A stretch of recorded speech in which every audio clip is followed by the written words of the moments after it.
out and said that her greatest regret was painting ESPN in a negative light, and what negative effects she may have had on her fellow colleagues from that news network.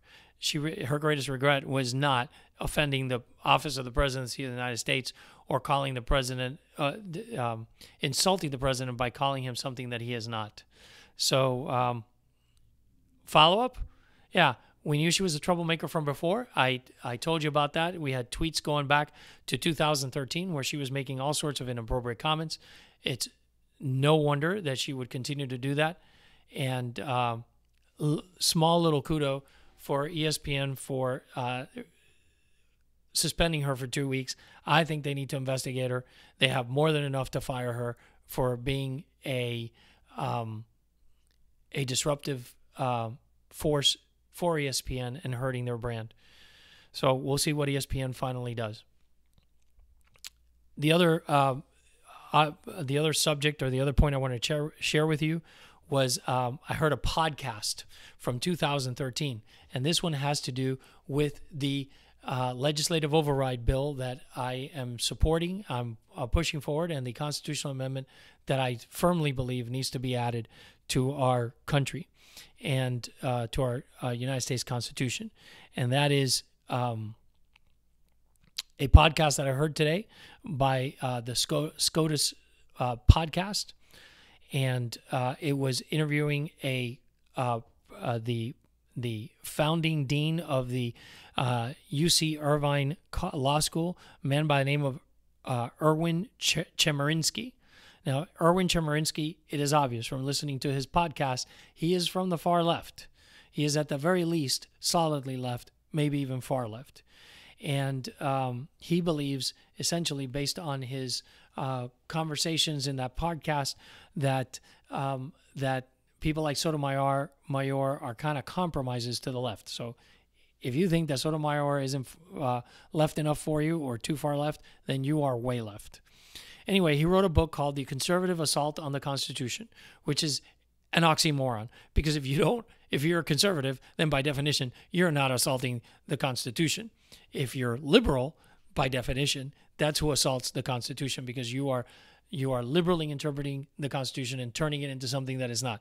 The conservative is just maintaining what we got. So if anything, the conservative is playing defense while the liberal is playing offense. Just from the words. Just read the words, and that's what they mean. But nevertheless, being a true liberal, he has no problem with the inherent contradiction of his language, and entitles his book The Conservative Assault on the Constitution. His point being that these evil conservative judges that have been justices that have been placed on the court are doing terrible damage to the Constitution, because they are interpreting the court in a excessively conservative manner. How dare they? How dare they go strict to strict constructionist principles? But I digress. The point is that in his view, this conservative slant is essentially parallel to the Republican Party mantra, such that, and he said in the podcast, that all you have to do to figure out how Scalia, now this was 2013 while Scalia was still alive, but how Scalia and Alito would rule on a case is just to look at the Republican platform. That was his point, which he's entitled to his opinion. But that's not the reason why I bring it up. See, the reason why I bring it up is because unwittingly he made my point for me, which is that whether you sit on the right or on the left, the justices of the Supreme Court are just as political an animal as any other legislator or executive branch member. They're assigned the framers designed it so that they would serve out for life, so that they would be insulated from political pressures. But you know what? They are just as weak or as strong a man or a woman as anybody else, as Jefferson wrote in his letter of 1821. So if we are to acknowledge the sacking of the Constitution, Mr. Chemerinsky, how do you do that?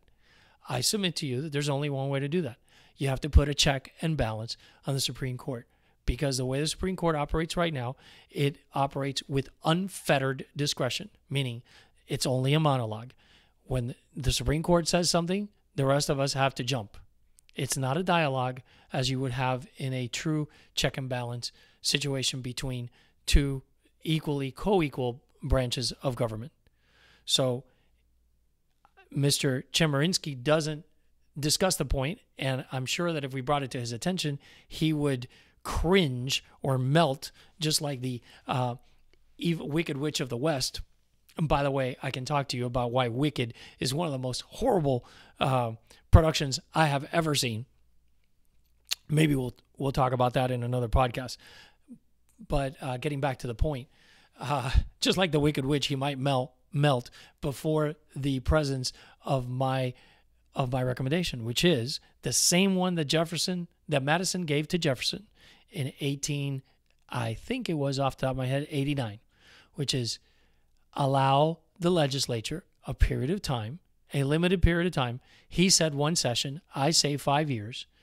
2, he said either by 2/3 majority or 3/4 majority. I say by 2/3 majority for the states, 60% for Congress.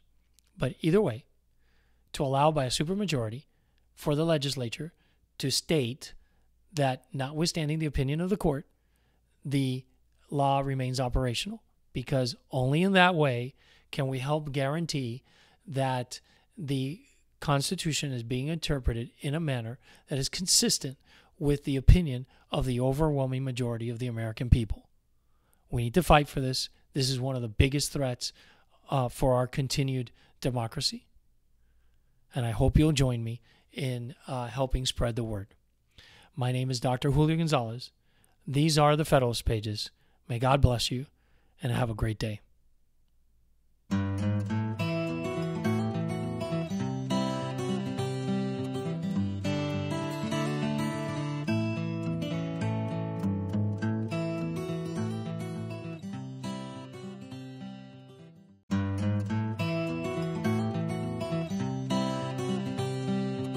Hello, everyone.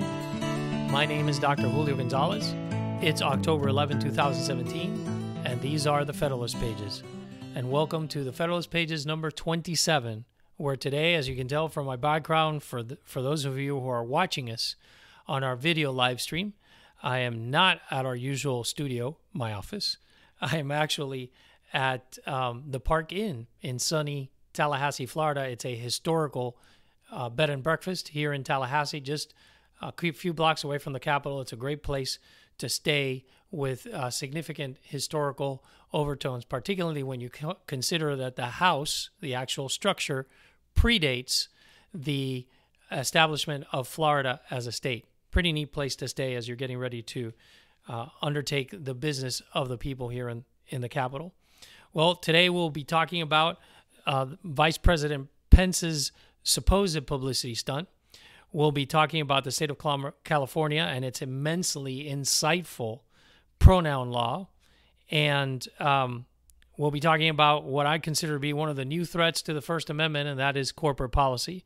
And we'll look at that through the window of Twitter's actions over the past few days.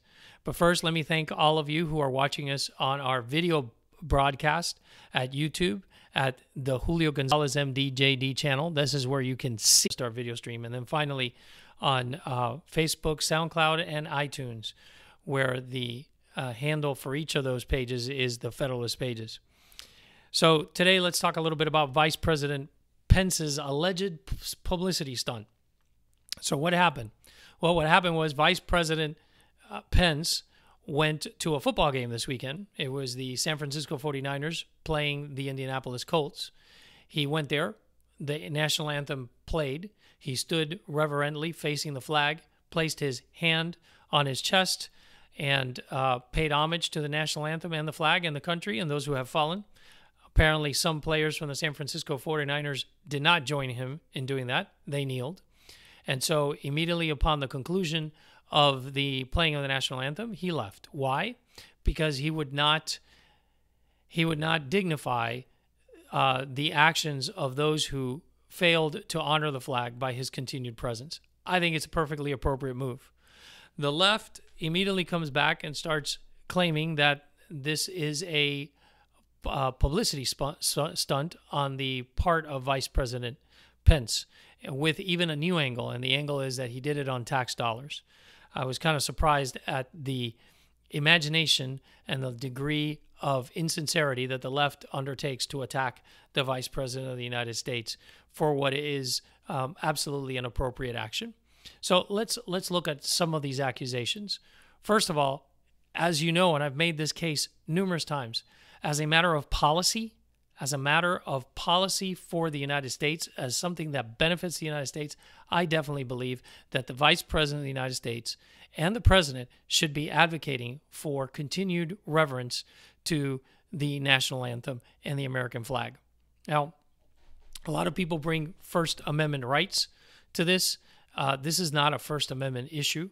The NFL definitely has the authority to temper political speech as it wishes on its dime and in a platform that it created, particularly if that form of political speech is going to damage the brand that it invested so greatly in creating.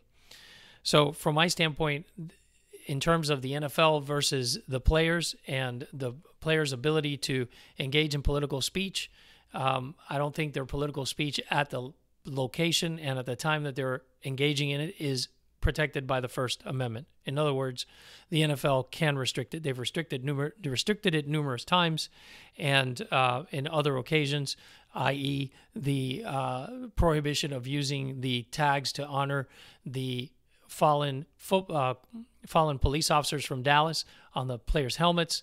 And the other example, of course, is the 9/11 tribute on some of the players' tennis shoes. So this is not an issue of undue infringement of the players' First Amendment right to speech, number one.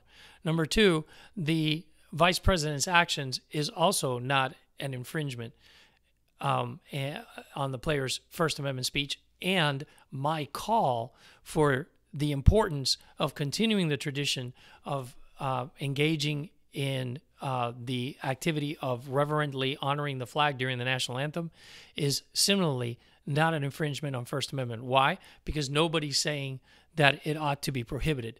Nobody's saying that in the public forum we should pass a law that would place a civil citation or criminalize the refusal to stand for the national anthem.